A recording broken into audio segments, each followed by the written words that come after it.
Hi everyone, कैसे हो आप लोग। मैं हूं मोनिका और हम लोग पढ़ रहे हैं सामान्य ज्ञान। लूसेंट पब्लिकेशन की जो बुक है इसका हम लोग कंप्लीट रिवीजन कर रहे हैं, जिसमें हमने हिस्ट्री से स्टार्ट किया है। हिस्ट्री में जो है वो हम लोग अभी जो करंट में हमारा चल रहा है वो चल रहा है आधुनिक भारत, है ना। प्राचीन भारत और मध्यकालीन भारत जो है वो हम कंप्लीट कर चुके हैं। अभी हमारा आधुनिक भारत चल रहा है। आधुनिक भारत भी जो है वो हमारा अब कंप्लीट होने ही वाला है। अभी जो हम पढ़ रहे हैं, तो आज की वीडियो में जो है कंपनी के अधीन जो शासन चल रहा है उसमें चार्ल्स मैडकॉफ से आज हम स्टार्ट करेंगे, क्योंकि बेंटिंग तक का जितना भी हमारा था वो उतना हम कंप्लीट कर चुके हैं। तो आज जो हम पढ़ेंगे वो चार्ल्स मैडकॉफ को पढ़ेंगे, है ना। तो कल जो है वो हम बेंटिंग तक कंप्लीट कर चुके थे। आज जो हम पढ़ेंगे वो चार्ल्स मैडकॉफ पढ़ेंगे, है ना। तो चार्ल्स मैडकॉफ का टाइम क्या था, 1835 से 1836 था। इसने अपने एक वर्ष के कार्यकाल में प्रेस पर से नियंत्रण हटा दिया था। इसने अपने एक वर्ष के कार्यकाल में प्रेस से नियंत्रण हटा दिया था, इसलिए इसे भारतीय प्रेस का मुक्तिदाता भी कहा जाता है। इसलिए इसे भारतीय प्रेस का मुक्तिदाता भी कहा जाता है, ठीक है। और इसके बाद फिर आया था कौन, लॉर्ड ऑकलैंड। इसके बाद कौन आया था, लॉर्ड ऑकलैंड। इसका जो टाइम था वो 1836 से 1842 था। ऑकलैंड का टाइम क्या था, 1836 से 1842 था। इसने इस इसके समय की सबसे महत्वपूर्ण घटना थी प्रथम एंग्लो अफगान युद्ध। इसके समय में जो सबसे पहले महत्वपूर्ण घटना हुई थी वो क्या हुआ था, अफगान युद्ध हुआ था। अफगान युद्ध का जो समय था वो क्या था, 1839 से 1842 था। 1839 में इसने कलकत्ता से दिल्ली तक जीटी रोड की मरम्मत करवाई थी। 1839 में इसने क्या करा था, कलकत्ता से लेकर दिल्ली तक ग्रैंड ट्रंक रोड, जिसे जीटी रोड भी कहा जाता है, उसकी मरम्मत करवाई थी। इसी के समय में भारतीय विद्यार्थियों को डॉक्टरी की शिक्षा हेतु विदेश जाने की अनुमति ब्रिटिश संसद ने प्रदान कर दी थी। मतलब कि ऑकलैंड के टाइम पे ही जो भारतीय स्टूडेंट होते थे ना, विद्यार्थी होते थे, उन्हें मेडिकल की पढ़ाई के लिए विदेश जाने की अनुमति ब्रिटिश संसद ने दे दी थी। इससे पहले जो है भारत के जो विद्यार्थी थे वो मेडिकल की पढ़ाई के लिए बाहर नहीं जा सकते थे, ठीक है। तो इसके समय में दो महत्वपूर्ण घटनाएं हुई। क्या हुई, पहला तो हुआ अफगान युद्ध। अफगान युद्ध का समय क्या था, 1839 से 1842 तक। उसके बाद फिर इसके टाइम पे क्या हुआ, दूसरा पॉइंट, 1839 में इसने क्या करा, कलकत्ता से लेकर दिल्ली तक जीटी रोड की मरम्मत करवा दी। तीसरा क्या हुआ कि जो भारतीय विद्यार्थी होते थे, स्टूडेंट होते थे, उनको मेडिकल की पढ़ाई के लिए विदेश जाने का मौका मिल गया। मतलब ब्रिटिश संसद ने उन्हें अनुमति दे दी थी, ठीक है। इसके बाद आया लॉर्ड एलिनबरो। इसके बाद कौन आया, लॉर्ड एलिनबरो। इसका समय क्या था, लॉर्ड एलिनबरो का 1842 से 1844 तक था। लॉर्ड एलिनबरो का समय क्या था, 1842 से 1844 था। इसके समय में कौन कौन सी घटनाएं हुई, जो अफगान युद्ध चल रहा था वो समाप्त हो गया था। अफगान युद्ध समाप्त हुआ किसके शासनकाल में, लॉर्ड एलिनबरो के टाइम में। सिंध को अगस्त 1843 ईस्वी में पूर्ण रूप से ब्रिटिश साम्राज्य में मिला लिया गया। सिंध को अगस्त 1843 में पूर्ण रूप से ब्रिटिश साम्राज्य में मिला लिया गया। सिंध विजय के विषय में नेपियर का कथन है कि वह अफगानी तूफान की पूंछ थी। सिंध विजय के विषय में जो नेपियर है उनका क्या कथन है कि वह अफगानी तूफान की एक पूंछ थी। दास प्रथा का उन्मूलन इसी के समय में हुआ था। दास प्रथा का उन्मूलन किसके समय में हुआ था, एलन बरो के समय में हुआ था। टाइमिंग क्या थी, 1843 के एक्ट 5 के द्वारा। 1843 का जो एक्ट 5 था ना, उसके द्वारा दास प्रथा का उन्मूलन शुरू हो गया था। मतलब समय यही था। नोट क्या लिखा हुआ है, रविवार की छुट्टी की शुरुआत 1843 से हुई थी। ये इंपॉर्टेंट क्वेश्चन है, पूछ लिया जाता है कि रविवार की जो छुट्टी है वो कब से शुरू हुई है। रविवार की छुट्टी जो है वो 1843 से शुरू हुई है। और उस टाइम पे गवर्नर जनरल कौन था, लॉर्ड एलिनबरो था। गवर्नर जनरल कौन था, लॉर्ड एलिनबरो था। एलिनबरो का टाइम क्या था, 1842 से 1844, ठीक है। नेक्स्ट उसके बाद आया था लॉर्ड हार्डिंग। क्या आया था उसके बाद आया था लॉर्ड हार्डिंग। हार्डिंग का टाइम क्या था, 1844 से लेकर 1848 तक। हार्डिंग का टाइम क्या था, 1844 से 1848। इसके काल की जो सबसे महत्वपूर्ण घटना थी वो प्रथम एंग्लो सिख युद्ध था। ये काफी इंपॉर्टेंट युद्ध था। इस हार्डिंग के टाइम का क्या था, जो सिख युद्ध हुआ था वो सबसे इंपॉर्टेंट घटना थी, है ना। और इस युद्ध की टाइमिंग क्या थी, 1845 से 1846। इसमें अंग्रेज विजयी हुए थे। ये जो युद्ध हुआ था ना, सिख युद्ध, सिखों और अंग्रेजों के बीच में, इसमें क्या हुआ था, इसमें अंग्रेज विजय हुए थे।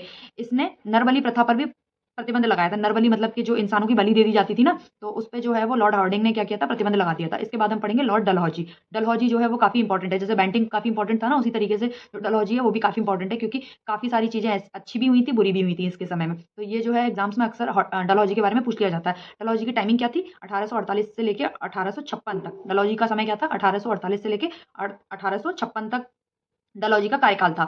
इसके समय में क्या क्या हुआ था, द्वितीय सिख युद्ध प्रारंभ हुआ था। पहला सिख युद्ध कब हुआ था, 1845 से 1846 के बीच में। दूसरा युद्ध कब हुआ था, दूसरा युद्ध हुआ था 1848 से 1849 में। तथा पंजाब का ब्रिटिश शासन में विलय भी हो गया था। जो पंजाब था ना, उसका ब्रिटिश शासन में विलय हो गया था 29 मार्च 1849 को। पंजाब जो था ना वो ब्रिटिश शासन में मिल चुका था 29 मार्च 1849 को। जगत प्रसिद्ध सिख राज्य का प्रसिद्ध हीरा, जगत प्रसिद्ध सिख राज्य का जो बहुत ही प्रसिद्ध हीरा था ना, कोहिनूर, वो महारानी विक्टोरिया को दे दिया गया। वो महारानी विक्टोरिया को दे दिया गया। दूसरा एंग्लो सिख युद्ध के दौरान 3 युद्ध लड़े गए थे। दूसरा जो सिख युद्ध हुआ था ना, उसके दौरान क्या हुआ था, 3 युद्ध लड़े गए थे। पहला था रामनगर का युद्ध 16 नवंबर 1848 को, जो अनिर्णित था। इसका कोई निर्णय ही नहीं हुआ, कौन जीता कौन हारा कुछ पता ही नहीं चला मतलब इसमें।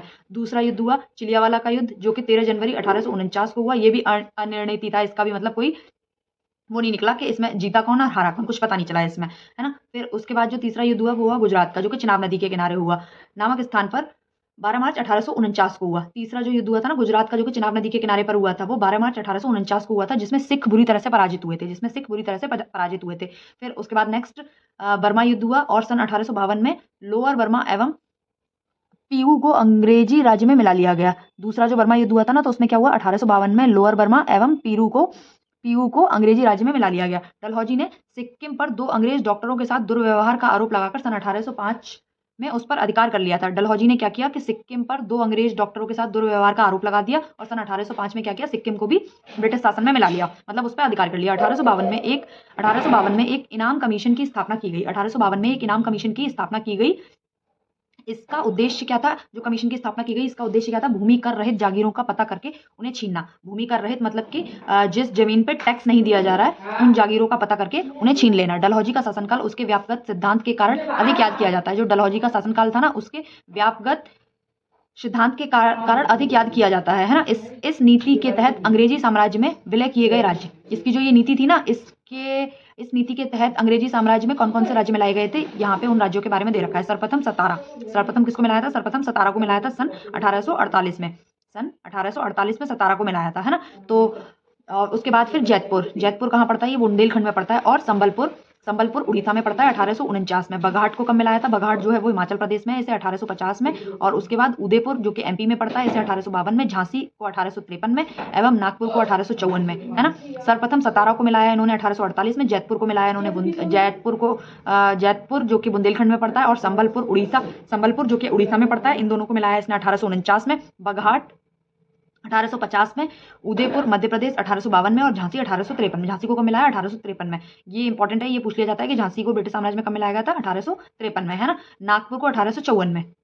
सन 1856 में अवध का कुशासन का आरोप लगाकर अंग्रेजी राज्य में मिला लिया गया। सन 1856 में अवध को कुशासन का आरोप लगाकर अंग्रेजी राज्य में मिला लिया गया था। उस समय अवध का जो नवाब था वो वाजिद अली शाह था। ये भी इंपॉर्टेंट है, ये पूछा जाता है कि सन 1856 में अवध को मतलब क्या आरोप लगा के इन्होंने ब्रिटिश शासन में मिलाया था, तो कुशासन, मतलब कि अवध में जो है वो शासन सही तरीके से नहीं चल रहा है, इसलिए इसे ब्रिटिश राज्य में मिला लिया गया। और उस समय जो अवध का नवाब था वो कौन था, वाजिद अली शाह था। ठीक है, नेक्स्ट सन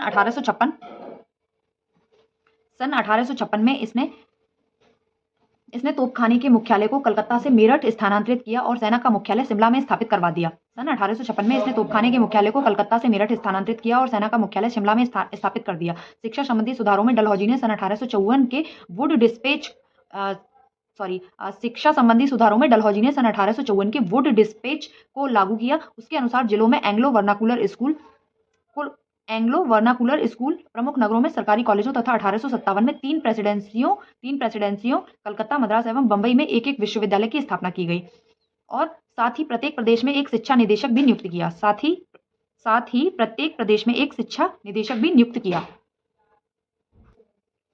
डलहौजी को भारत में रेलवे का जनक भी माना जाता है। इसी के समय भारत में पहली बार 16 अप्रैल 1853 में बंबई से थाने के बीच 34 किलोमीटर प्रथम रेल चलाई गई थी। डलहौजी के टाइम की जो सबसे इंपॉर्टेंट घटना है वो यही है कि डलहौजी के टाइम पे जो रेलवे लाइन बिछाई गई थी, मतलब रेल की स्टार्टिंग हुई थी, कब हुई थी, 16 अप्रैल 1853 को। ये सबसे ज्यादा इंपॉर्टेंट है, सबसे ज्यादा क्वेश्चन डलहौजी के टाइम का यही पूछा जाता है ना। तो डलहौजी को भारत में रेलवे का जनक माना जाता है। इसी के समय में भारत में पहली बार 16 अप्रैल, ये डेट आपको बहुत याद रखनी है, ये डेट अक्सर एग्जाम में पूछी जाती है, ज्यादातर एग्जाम में। 16 अप्रैल 1853 में बंबई से थाने के बीच, कहां से कहां तक चलाई गई थी, बंबई से थाने के बीच चलाई गई थी। कितने किलोमीटर चली थी, ये 34 किलोमीटर चली थी, पहली रेल चलाई गई थी, है ना। सन 1854 में नया पोस्ट ऑफिस एक्ट पारित हुआ। और भारत में पहली बार डाक टिकट का प्रचलन भी हुआ। इसने प्रथम रूप से भारत में पहली बार सार्वजनिक निर्माण विभाग की स्थापना की। इसने सन 1854 में एक स्वतंत्र विभाग के रूप में लोक सेवा विभाग की भी स्थापना की। डलहौजी ने क्या किया, सन 1854 में एक स्वतंत्र विभाग के रूप में लोक सेवा विभाग की भी स्थापना की। इसी के समय में सन 1853 में कलकत्ता एवं आगरा के बीच पहली बार बिजली के संचालित तार सेवा भी शुरू की गई थी। इसी के समय में सन 1853 में कलकत्ता से आगरा के बीच में बिजली से संचालित तार सेवा भी शुरू की गई थी। इसने शिमला को ग्रीष्मकालीन राजधानी बनाया था। इसने क्या किया कि शिमला को भारत की ग्रीष्मकालीन राजधानी बनाया। 1853 ईस्वी के चार्टर एक्ट के द्वारा कंपनी के संचालक मंडल से कंपनी के प्रशासनिक अधिकारियों की नियुक्ति का अधिकार वापस ले लिया गया और 1853 से ही अधिकारियों की नियुक्ति के लिए प्रतियोगिता परीक्षा की व्यवस्था की गई, जिसके लिए उम्र सीमा 18 से 23 वर्ष रखी गई। मतलब कि पहले जो प्रशासनिक अधिकारी होते थे ना, वो ऐसे ही मतलब अपॉइंट कर लिए जाते थे, उनका कोई एग्जाम नहीं होता था। लेकिन इसने क्या किया कि जितने भी प्रशासनिक अधिकारी हैं, जो भी अधिकारी रैंक पे जाएंगे, उसके लिए इसने एग्जाम स्टार्ट करवा दिया कि नहीं, अब जितने भी अधिकारी बनेंगे वो सारे के सारे पेपर देके ही जाएंगे, पास होंगे तभी जाके वो अधिकारी बनेंगे। और उनकी इसने समय सीमा क्या कर दी थी, कितने साल से कितने साल के बीच का बंदा एग्जाम दे सकता है, 18 साल से 23 साल के बीच का स्टूडेंट जो होगा वो एग्जाम दे सकता है। सत्येंद्रनाथ टैगोर पहले भारतीय थे जिन्होंने सन 1863 ईस्वी में लंदन में हुई सिविल सेवा परीक्षा में सफलता प्राप्त की थी। पहले क्या होता था कि ये जो सिविल सेवा की परीक्षा होती थी, ये भारत में नहीं होती थी, ये लंदन में होती थी। और भारत के हमारे पहले भारतीय कौन थे जिन्होंने सिविल सेवा की परीक्षा पास की थी? सत्येंद्रनाथ टैगोर थे। ये बहुत इंपॉर्टेंट है, क्वेश्चन पूछा जाता है। सन तो नहीं पूछी जाती है, कब पास किया था, लेकिन किसने किया था ये पूछा जाता है। तो सत्येंद्रनाथ टैगोर ने किया था। ठीक है। 1922 में इलाहाबाद एवं लंदन दोनों स्थानों पर साथ-साथ सिविल सेवा परीक्षा का आयोजन किया जाने लगा। 1922 से क्या हुआ कि इलाहाबाद में भी होने लगी, और मतलब 1922 से पहले क्या था कि भारत में सिविल सेवा की जो परीक्षा होती थी वो नहीं होती थी, लेकिन 1922 से फिर क्या हुआ कि भारत में इलाहाबाद में होने लगी एवं लंदन में होने लगी। दोनों स्थान पे साथ-साथ सिविल सेवा की परीक्षा का आयोजन होने लगा। ठीक है। डलहौजी ने नरबली प्रथा को भी रोकने का प्रयास किया था। नरबली को रोकने का प्रयास सबसे इससे पहले भी किसी ने किया था। किसने किया था? हॉर्डिंग ने किया था। किसने किया था? लॉर्ड हॉर्डिंग ने किया था। इसने भी नरबली प्रथा पे प्रतिबंध लगाया था।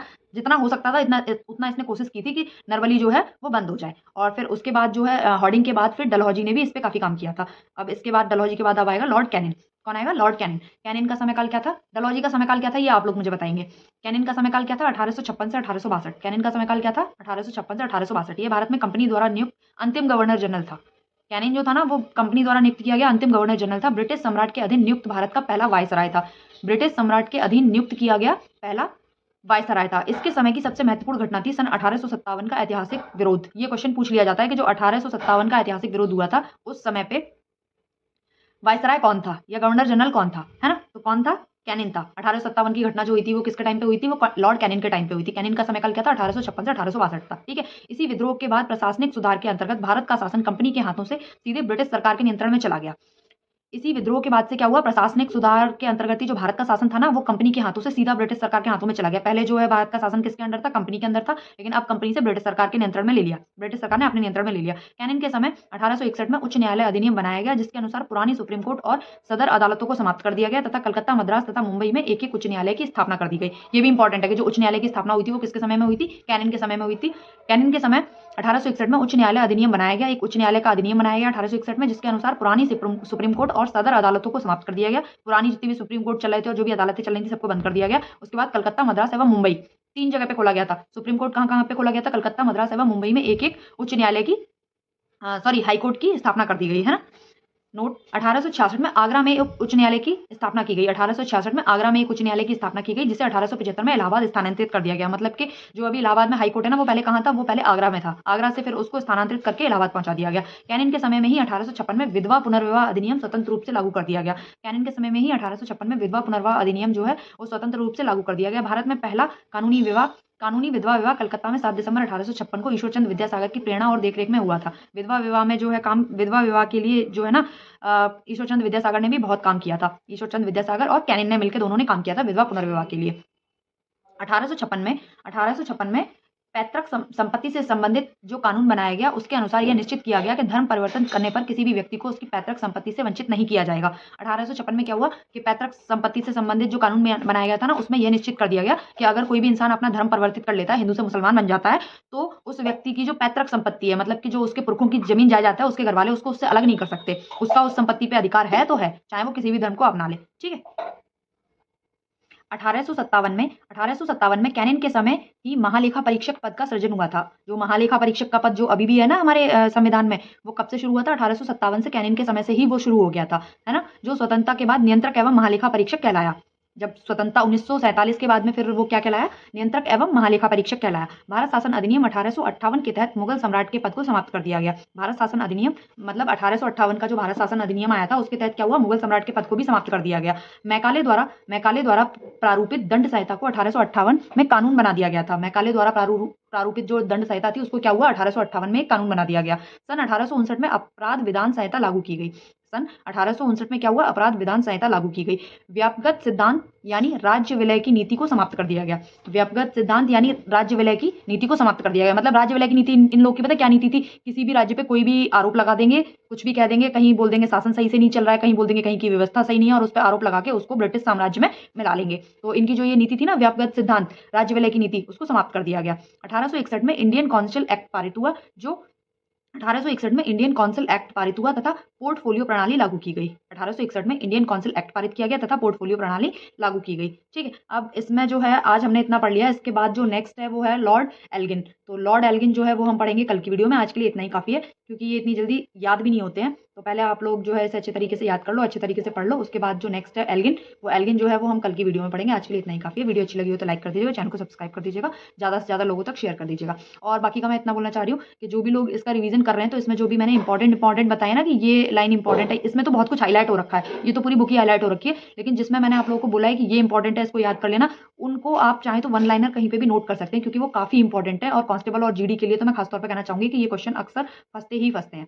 तो आप लोग उसे अच्छे तरीके से देख लीजिए। बाकी का जो एल्गिन है वो हम कल की वीडियो में पढ़ेंगे। आज के लिए इतना ही काफ़ी है। Okay, thank you.